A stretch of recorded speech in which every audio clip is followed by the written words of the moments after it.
Maligayang pagbabalik sa Rai Movie Recaps. Narito na naman po tayo para sa isa na namang magandang pelikula na pinamagatang Mojave Diamonds na napalabas noong 2023. Kaya't ano pa ang ating hinihintay? Sit back, enjoy and relax, love you. Dalawang magkapatid na lalaki, sina Joe at Danny, ay nag-e-enjoy sa kanilang libreng oras sa pamamagitan ng pangangaso ng mga hayop sa kagubatan. Pagkatapos ng pamamaril, sinabi ni Joe kay Danny na hindi niya gusto ang ugali ng kanyang kapatid na si Roy dahil palagi siyang nanggugulo at madalas nasa loob at labas ng kulungan. Si Roy ay madalas na nasasangkot sa mga marahas na gawain na may kaugnayan sa kanyang trabaho bilang isang libreng manlalaban. Gayunpaman, naniniwala pa rin si Danny na mabuting tao si Roy at balang araw ay titigil siya sa kanyang trabaho. Pagkatapos ay ipinakilala kami kay Roy na naghahanda para tumungo sa arena ng labanan. Hindi tulad ng kanyang mga kapatid, si Roy ay isang mahinahon, malayang tao. 5 minuto bago ang kanyang laban ay naglaan pa rin siya ng oras para makipag-ayos sa kanyang kasintahang si Lisa kahit na dumating na ang mga bisitang manunood sa laban niya noong gabing iyon at naghihintay sa kanya. Gaya ng dati, madaling madaig ni Roy, na dating sundalo sa Special Forces, ang kanyang kalaban. Nang magawa ni Roy na patumbahin ang kanyang kalaban, bumalik ito sa kanyang nobya at muling hinalikan ito, ngunit sa hindi inaasahang pagkakataon, hindi pa talaga nababawasan ang kanyang kalaban. At dahil walang rules sa laban na ito, bumangon ang kanyang kalaban at binaliktad ang sitwasyon. Dahil sa kay-abangan, galit na galit ang amo ni Roy na si Julian.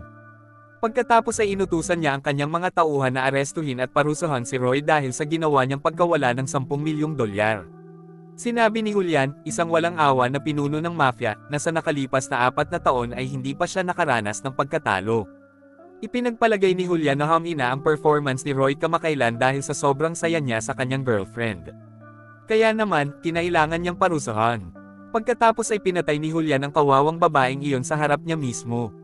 Pagkatapos, dinala ni Julian si Roy sa isang lugar na naging bodega, kung saan itinago niya ang mga kilo ng mga bihirang diamante na nakuha niya mula sa lupang minahan. Inutusan ni Julian si Roy na dalhin ang mga brilyante na iyon sa isang lugar na tinawag niyang Point A at Point B. Kung magtagumpay si Roy sa misyon, babayaran siya ng $1 milyong.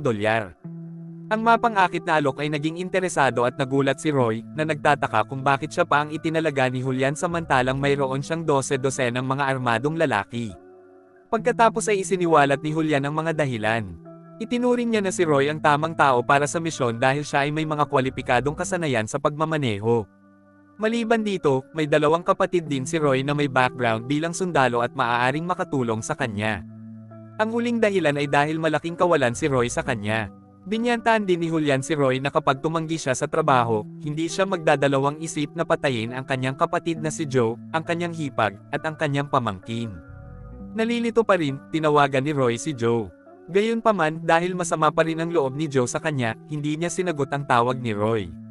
Kinabukasan, natarante si Danny, na aktibong nagtatrabaho pa bilang isang sundalo dahil hindi niya makontak ang kanyang kapatid.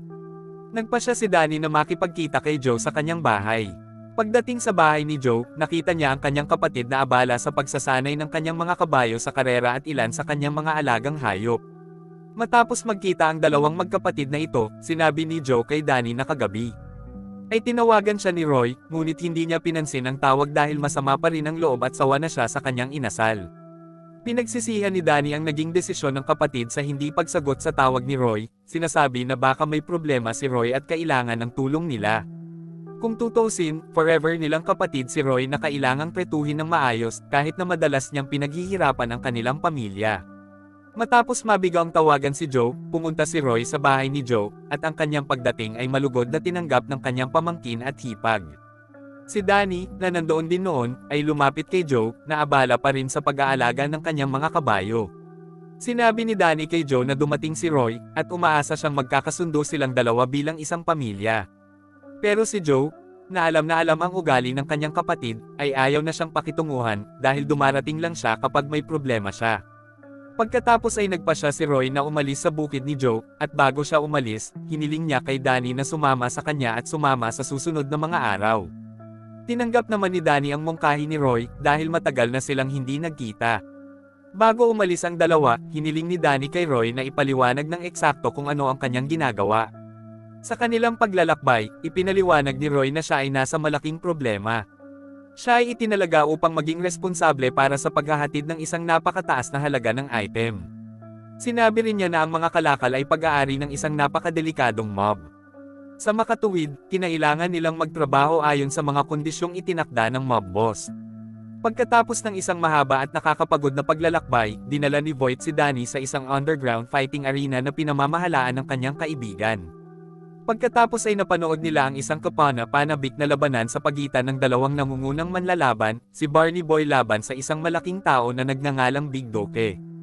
Ang laban ay napanalunan ng Big Doke nang walang anumang makabuluhang laban mula kay Barney Boy. Matapos manalo si Big Doke sa laban, lumapit si Roy para hamanin siya. Sa nangyari, natalo ni Roy ang malaking lalaking iyon sa freestyle ring noon. Kinabukasan, nagpatuloy sina Roy at Danny sa kanilang paglalakbay. Sa araw na iyon, pupunta sila sa isang lugar para kumuha ng supply ng mga brilyante at ihahatid ang mga ito sa isang paunang natukoy na lugar. Pagdating nina Danny at Roy sa Diamond Storage Warehouse, sinalubong sila ni Polly, ang kanang kamay ni Julian, na nakatalagang magbabantay sa bodega. Pagkatapos ay ipinaliwanag ni Polly kay Roy na ang mga brilyante ay inilagay sa mga bote ng inumin upang linlangin ang mga pulis. Matapos ang nakakapagod na biyahe, huminto sina Roy at Danny sa isang convenience store para magpahinga at bumili ng pagkain at inumin para mapunan ang kanilang lakas. Ilang saglit pa, nagkataong dumating sa mini market ang isang grupo ng mga lalaking nakamaskara na nakasuot ng gamit at nagnakawan. Patay on the spot ang isang tindero matapos makatanggap ng brutal na bala ng mga tauhan. Hindi na malaya ni Roy at Danny na ang layunin ng magnanakaw ay nakawin ang mga daladala nilang brilyante. Nang maramdamang na-frame siya, nanlaban si Roy sa pamamagitan ng pagbaril sa mga tulisan. Gayunpaman, ang kanyang pakikipaglaban ay walang kabuluhan. Bilang isang manlalaban, hindi basta-basta susuko si Roy. Kasama ang kanyang kapatid, hinabol nila sila sa pamamagitan ng pagmamaneho ng kotse na nagawa nilang nakawin sa paradahan ng tindahan. Nagsimulang maghinala si Danny, kaya tinanong niya si Roy kung ano nga ba ang mga dala nila at kung sino ang mga taong iyon. Hindi sinagot ni Roy ang tanong ni Danny, at nanatili siyang nakatutok sa paghabol sa mga tulisan. Ang malaking bilang ng mga kalaban na kailangan nilang harapin ay pinilit na itigil ni Roy at Danny ang paghabol. Sa pangalawang pagkakataon, muling tinanong ni Danny si Roy kung ano ba talaga ang dala nila. Dahil wala ng mga pagpipilian, sa wakas ay inamin ni Roy ang katotohanan. Ipinaliwanag niya na ang dala nila ay daan-daang diamante na nagkakahalaga ng humigit kumulang 50 milyong dolyar na pag-aari ng isang malupit na mafia boss. Nang gabing iyon, nakatanggap ng mensahe si Julian na hindi dumating si Roy at ang mga brilyante sa itinakdang appointment. Galit na galit si Julian, at inakala niyang pinaglalaroan siya ni Roy sa pamamagitan ng pagnanakaw ng mga brilyante.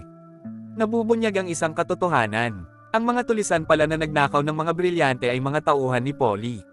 Sinadya niyang ninakawan ang mga brilyante sa mga kamay ni Julian at ginawang salarin sina Roy at Danny. Kinailangan ni Roy at Danny na maglakad papuntang syudad dahil nasira ang kotseng ninakaw nila at hindi na magamit.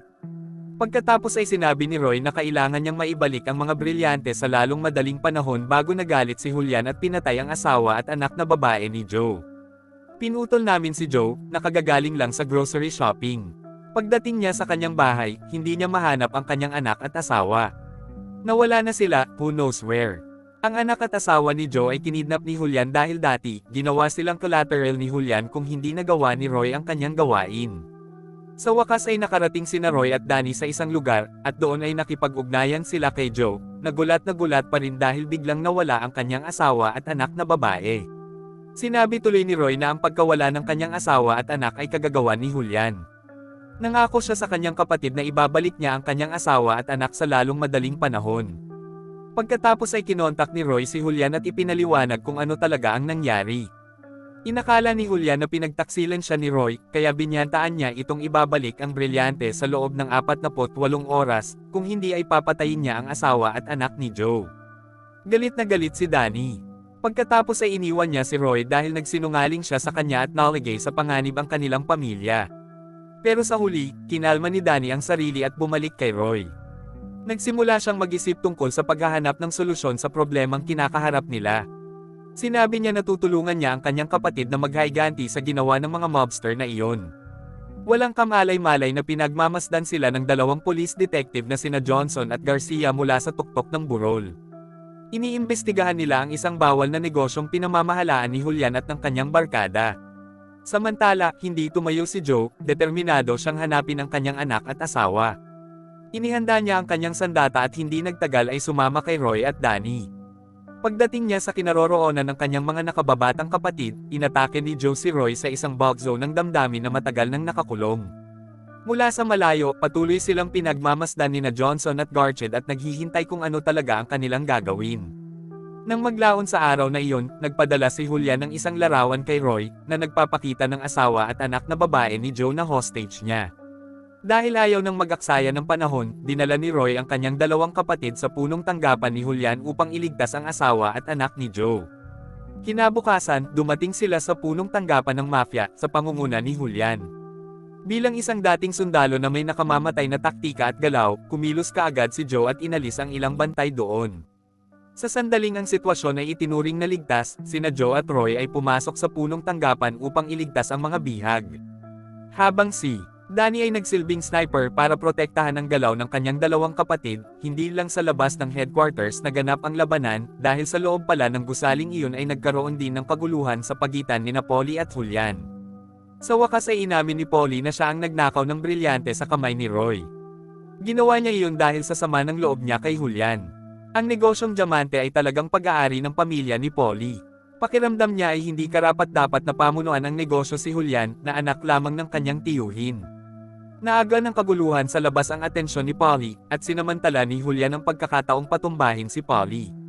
Sa wakas ay nagkita sina Joe at Julian, nagkaharap sila, at itinaas ang kanilang mga sandata. Sa hindi inaasahang pagkakataon, naubos ang mga bala ng bawat sandata na hawak nila, kaya napagpasyahan nilang mag-duel one-on-one gamit ang kanilang mga kamay. Si Julian, na mas malaki ang katawan, ay madaling mapabagsak si Joe. Sa kabutihang palad, makalipas ang ilang sandali, tinulungan ni Ward ang kanyang kapatid. Tinutukan ni Wood ng baril si Julian, ngunit kinilig siya sa tunog ng pagsigaw ni Julian. Sinamantala ni Julian ang pagkakataon para bugbugin ng husto si Roy. Sa hindi inaasahang pagkakataon, muling bumangon si Polly na nakahandusay sa sahig at paulit-ulit na pinaputokan ng baril sina Joe at Julian. Siya ay kumbinsido na sina Joe at Julian ay namatay mula sa kanyang mga pagbaril, kaya pagkatapos ay inutusan niya ang kanyang mga tauhan na kunin si Roy. Bago niya alam, buhay pa talaga si Joe. Dahil nawalan ng komunikasyon sa kanyang dalawang kapatid, nagpasya si Danny na pumasok sa base. Pagkapasok niya, nakita niya si Joe. Nakaligtas si Joe sa pagbaril ni Polly salamat sa bulletproof vest na suot niya. Pagkatapos ay sinugod nila si Polly, na kinuha si Roy kasama niya. Pagkatapos ay tinawagan ni Danny ang kanyang kasamahan sa militar na nagngangalang Jimmy at hiningi ang kanyang tulong sa pagdadala ng mga armas na kailangan nila para sirain ang mga mandurumog na iyon. Lumipat kami kay Polly, na nakarating sa isang lugar na binabantayan ng sandatahang lakas, kung saan naka-hostage ang anak at asawa ni Joe. Pinalaban ni Polly si Roy sa kanyang pinakamahusay na manlalaban, at ang mga pusta ay ang anak at asawa ni Joe. Kung nagtagumpay si Roy laban sa kanyang mandirigma, pakakawalan niya sila, ngunit kapag natalo si Roy, hindi maliligtas ang kanilang buhay. Para sa kapakanan ng buhay ng kanyang hipag at pamangkin, dapat harapin ni Roy ang manlalaban ni Polly. Dahil napagod na siya, hindi na nakasabay ni Roy ang lakas ng kanyang kalaban. Paulit-ulit na binugbog at hinampas ang kanyang katawan. Sa parehong oras, dumating sina Danny, Joe, at Jimmy sa lokasyon pagkatapos nilang masubaybayan ang lokasyon ng cellphone ni Roy. Mula sa malayo, si Danny, bilang siya ang sniper, ay madaling naalis ang dalawang gwardya ni Polly sa pamamagitan ng isang putok sa kanilang mga ulo. Sa kabilang banda, patuloy na nagpupumigla si Roy na harapin ang kanyang karibal, ngunit salamat sa lahat ng lakas na kanyang ginawa, sa wakas ay nakabangon siya. Nagtagumpay siya sa pagpapabagsak sa nangungunang manlalaban ni Polly, gayon din kina Joe, Danny, at Jimmy, na nagawang tapusin ang mga tauhan ni Polly ng paisa-isa. Sa huli, nagawa ni Joe na iligtas ang kanyang anak at asawa. Na-corner niya si Polly na tatakas na sana. Gayunpaman, dumating ang pulis sa tamang oras bago siya nagawang patayin ni Joe. Di nagtagal, dumating ang mga ahente ng FBI upang arestuhin si Polly at kumpiskahin ang lahat ng negosyong kanyang pinatakbo. Nagpasalamat sina Agents Johnson at Garcia kay Joe at sa kanyang dalawang kapatid sa pagtulong sa FBI na mahuli ang mga kriminal. Sa pagtatapos ng kwento, muling naging maayos ang relasyon ni Joe at Roy. Nagpasya si Roy na huminto bilang isang libreng manlalaban at tutulungan si Joe na alagaan ang ranso na pag-aari ng kanilang pamilya.